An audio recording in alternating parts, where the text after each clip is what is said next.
Good morning, Allie Duzette here, and I got a really great email and I wanted to share it with you and I asked permission. Um, okay, this is the question that I got. It says, Allie, I have a question for you. Would you mind sharing your daily schedule or routine? I've tried studying, I have tried establishing set routines for myself since I was in high school. I never seem to be able to follow them.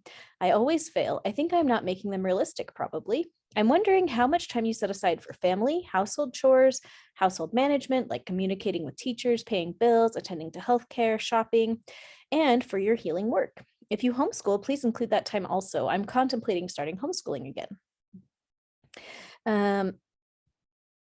Okay, and I'll just skip the rest of her email, but she said, and she wants to do a bunch of healing work, but also take care of her family. And she said, how much is too much time for energy work? Household tasks are falling behind. I would like enlightenment on how to manage my daily schedule. And I think if I see how your typical day and typical week look, that will guide me. Okay.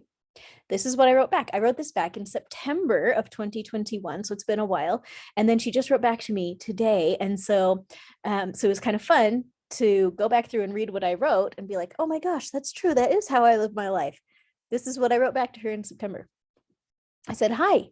In my star chart, I have Uranus conjunct the galactic center, that's 26 degrees of Sagittarius, in the 6th house.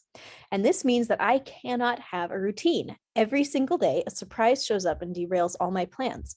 This life for me is about learning to go with the flow. So I am terrible at this, but I will tell you how I run my life. First, it is essentially random. Right now, I'm answering emails that have fallen through the cracks. It is 5:01 a.m., but I've been up almost all night for some reason I cannot determine. I gave up an hour ago and decided to just try and catch up on my life. I go to bed every night around 9 p.m. if I can. I like to be up early because it's my time without my kids. So after I send this email, I'll get started on my other work. I've got about 90 minutes of sessions I need to fit into my life today. I'm not sure when they will happen. I do 15 minutes here, 15 minutes there until my email sessions are complete. Often I'll take my kids to the park and work on my phone while they play. My kids watch way more TV than I wish they did. Yesterday, I got up, got the kids ready for school, drove them to school, came in, nursed my baby, and typed emails with one hand while I nursed. Then I put her down and moved to the kitchen. I put my laptop on the counter, started cooking the stuff for lunch, and in between browning hamburger, I started off by doing the dishes. And then once that got going, I switched the laundry, and then I worked on my laptop at the kitchen counter in between stirring things. I ate with one hand, rocked my baby's bassinet with one foot, and typed emails with the other hand as I ate lunch. I took my toddler and baby to the park, and I wrote a page in my journal as part of my self-care in between pushing swings. I had my husband take the kids from 3 to 4:30 while I worked. He took the little girls in the car to pick up the big kids from school, so I had the house quiet for a bit. Then when I got done, as my videos were rendering and everything, I moved up to the kitchen and caught up with the big kids. And I moved everything up to the kitchen and caught up with the big kids while I cooked dinner. We ate, and then I worked out for 40 minutes and then managed bedtime and snack and toothbrushing and family prayer. Then I had the hour from 8 to 9 to pretend to work, but actually read blogs. And then I went to bed. When I homeschooled last year, I would set up all my big kids on computers, and we homeschooled mostly with computer games: Elephant Math, ABC Mouse, Night Zookeeper, Prodigy. Then we would watch a lot of Magic School Bus, Storybots, and Liberty's Kids. I would put on documentaries. We went out to parks and stuff, and I'd work at the parks. When they are on the computers doing educational games, which is the only thing they're allowed to do, I work on my own computer, so we are all at computers. My toddler would be watching other kids play educational games. I'm a lax homeschooler and only require about an hour a day of work from them, and then I just work and let them do whatever, and then we go to parks and museums and stuff, and I squish in the work on my phone. It is not easy. And I'm still learning how to ask for more help from the other adults in my home. I think if you want to fit more work into your life, it's possible, but it does require some multitasking, some one-handed typing, and some letting go of other things. For example, the TV thing. My kids do watch more shows than I wish they did. I always have a lot going on and things fall through the cracks. I just forgive myself and get to things when I can. But I do often feel like I'm behind on stuff. I try to give myself 6 weeks to complete ordered sessions, and I only ever work on email, so I can just do a minute here and a minute there and not have to find a babysitter for my kids. What do you think? So this is what she wrote back. Hi, Allie. Thank you so much for this email and the time you took out of your very busy life to write it and being so open and personal about how your life looks. When I read your email letter, first I laughed and then I cried. I imagined your life to be so much more tidier and calmer than it is, but it sounds a lot like mine. I have been looking for the magic key to make my life come together and solve my issue of always being so busy and pulling things together just good enough to make it work out. I long for peace, quiet, and more order, but that will likely only come when I'm a grandma and not during one of the visits from my grandkids. Haha. Your letter helped me realize that the magic key I was missing was a change in perspective. It gave me permission to accept how I am handling motherhood and to realize I'm actually doing a pretty good job of it. Since your letter, I have embraced multitasking. I used to do it a lot when I had babies. I had gotten away from it, but I picked it back up again. Things have improved. I prioritize better. I let things go with less guilt. I love myself and I love my kids more. And I balance between the multitasking, let's see how many things I can fit into this day mode, and living in the moment and stopping to smell the roses mode. There are times for both. Striking that balance between the two and knowing which mode to apply at a given time is what I seek to be good at now. Okay, that's what I wanted to share with you guys from that email. And it was longer than that, but okay, I wanted to talk about it because reading her words that she had assumed that my life was like tidy and calm kind of made me think, oh no, what if people think that that's how it is? Because it's not. My life is not tidy and it's not calm.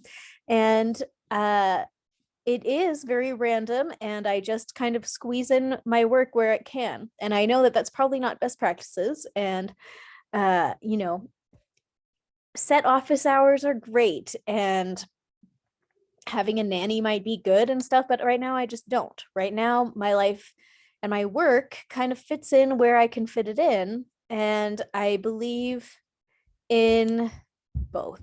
I mean, I believe in putting my kids first and having my kids at home and being present for my kids. And I believe in doing this important work because I feel like I have this calling and this mission to do this work. And so how do I make it work when I have 5 kids and it's very busy? Well, I do it all the time. And I squish things in when I can, and I multitask, and I do a lot of one-handed typing. If you ever get some emails with typos, that is that. And sometimes I have to shut down my sessions because it's just too much. And sometimes I can have them open, and sometimes I have to take some time off, and then sometimes I can jump back into it. But I loved her email, and I loved that whole discussion because it just contains some principles that I hope that you can internalize if it's the right thing for you. Because I think a lot of people look at my life and wonder how I get so much done. And I say that because people ask me that. They're like, how do you get so much done? So I know I'm not crazy thinking people think that. People really ask me that. And the answer is that I just do it with one hand. You know, I eat with one hand and type with the other hand at the same time while I rock my baby with my foot, or I'll record my videos with my baby on my lap. She's napping right now. But my life is basically heavy on the multitasking end, and some things do fall through the cracks. And this past week, I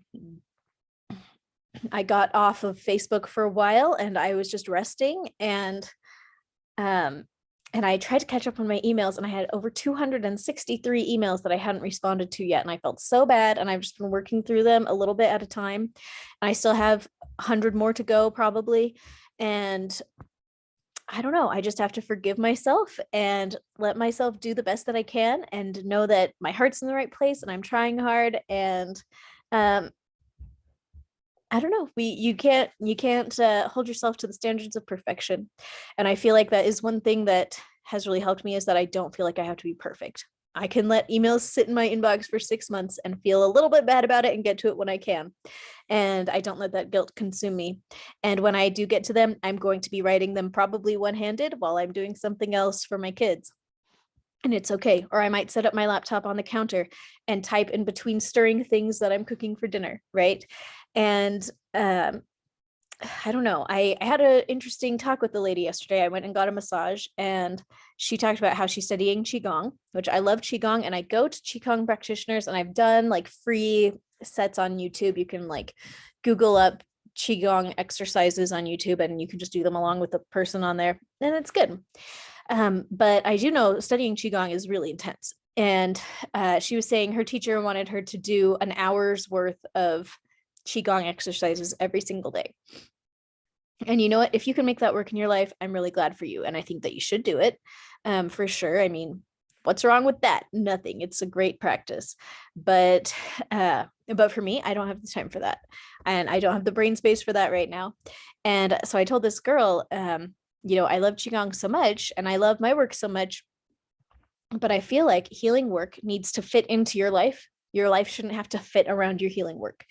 You should be able to take the principles and the things from the work that you're trying to do and have them fit into your life.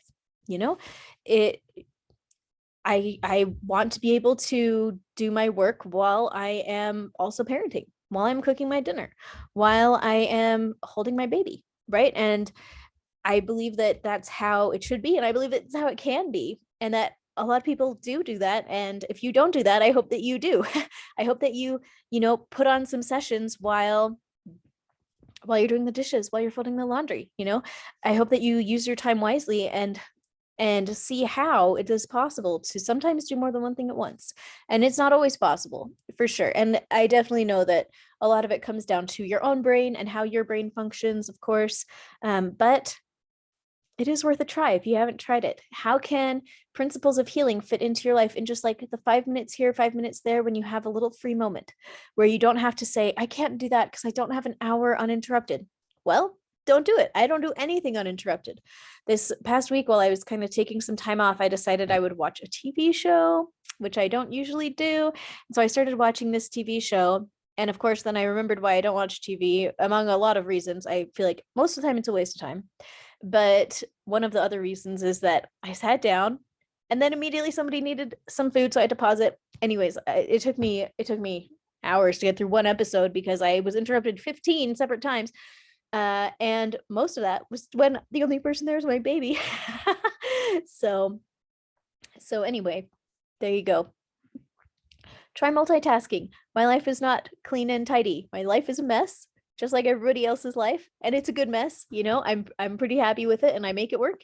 But I don't have a routine. How I get stuff done is I plan on no routine and just getting things done, and then I just do it. Okay, thanks for listening, guys. I think you're the best. Talk to you later.